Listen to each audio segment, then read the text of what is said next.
ഖുർആനിലൂടെ അള്ളാഹുവിനെ മനസ്സിലാക്കാൻ പറ്റുമെന്നൊക്കെ ചില ആളുകൾ ചോദിക്കുന്ന കാണാം. ഒരൊറ്റ ആയത്ത് 15 സെക്കൻഡ്സ് കൊണ്ട് നമ്മളെ ചിന്തയെ ട്രിഗർ ചെയ്യിക്കുന്ന ഒരു സാധനം എക്സ്പ്ലെയിൻ ചെയ്തു തരാം. സൂറത്തുൽ അംബിയായിൽ 33-ാമത്തെ ആയത്ത്, വഹുവല്ലദീ ഖലഖൽ ലൈല വന്നഹാറ വശംസ വൽ ഖമറ കുല്ലുൻ ഫീ ഫലകി യസ്ബഹൂൻ.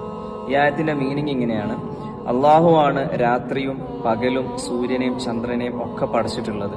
അത് ഓരോന്നും അതിന്റെ ഓർബിറ്റിൽ കൃത്യമായിട്ട് സഞ്ചരിച്ചുകൊണ്ടിരിക്കുന്നു. Not the point. അത് ഓരോന്നും അതിന്റെ ഭ്രമണപഥത്തിൽ കൃത്യമായിട്ട് സഞ്ചരിച്ചുകൊണ്ടിരിക്കുന്നു.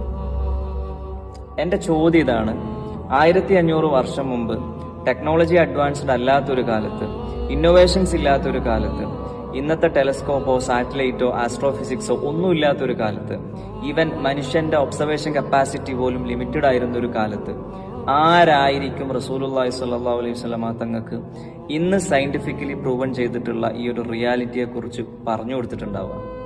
ഈ ഒരൊറ്റ ചോദ്യത്തിന് നിങ്ങൾ ആര് എപ്പം ഉത്തരം കണ്ടെത്തുന്നുണ്ടോ അപ്പം നിങ്ങൾക്ക് നിങ്ങളെ പടച്ചോൻ ഏതാ ലെവലെന്ന് മനസ്സിലായി തുടങ്ങും.